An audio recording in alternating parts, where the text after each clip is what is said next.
Line দিয়ে দেখাচ্ছি।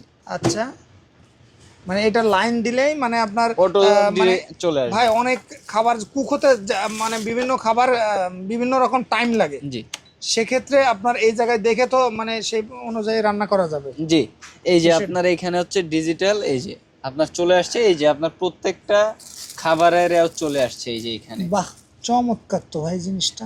এবং হচ্ছে গিয়ে আপনার এখান থেকে আপনার মেনু যেটাতে চেঞ্জ করবেন ওটা অটোমেটিক নিয়ে নেবে, এই যে আপনার আচ্ছা আচ্ছা, দেখতে মানে আমি পাচ্ছেন। যদি হচ্ছে ফ্রেঞ্চ ফ্রাই করি, হ্যাঁ। তাহলে এই ফ্রেঞ্চ ফ্রাই আপনার করলে এই যে আপনার ম্যানুয়ালে দিলে আপনার অটোমেটিক এটা আচ্ছা আচ্ছা নিয়ে আচ্ছা, এই যে নেবে। যেমন এটা হচ্ছে এখন গ্রিল হচ্ছে, তাই না? গ্রিল হচ্ছে, এরপরে ধরেন আপনার এই যে পিৎজা করবেন, সেক্ষেত্রে আপনার এই যে পিৎজার মধ্যে এও করতে পারবেন। আচ্ছা আচ্ছা, তারপরে মিট এও করতে পারবেন। আচ্ছা, মানে যাবতীয় অপশন সব এই জায়গায় আছে। হ্যাঁ। সেক্ষেত্রে টাইম অটোমেটিক সেট হয়ে যাবে। সেট হয়ে যাবে, আপনার কোনো টাইম দিতে হবে না। ভাই গ্রিল হয়ে অটোমেটিক কি বন্ধ হয়ে যাবে? অটোমেটিক অফ হয়ে যাবে। এবং হচ্ছে আপনার ধরেন আপনি গ্রিল করতেছেন, তো হঠাৎ করে আপনার ধরেন অফ করে দিলেন, ওটা অটোমেটিক ওই জায়গাতেই থাকবে। আবার যখন আপনার লাগবেন, এই যে আবার হচ্ছে লাগিয়ে দিচ্ছেন, এটা আচ্ছা। অটোমেটিক আবার আগের জায়গা থেকে আপনার টেম্পারেচার সেট হয়ে যাবে এবং বাহ। হচ্ছে অটো নিয়ে নিবে। এটা তো চমৎকার ভাই। জি। মানে আপনি মনে করেন এই গ্রিল করছেন 10 মিনিট, জি। আপনি দেখছেন, দেখার পরে আবার যখন আপনি এটা লাগাই দেবেন অটোমেটিক ওই জায়গা থেকে শুরু হয়ে যাবে। বাহ, জিনিসটা তো চমৎকার ভাই। জি।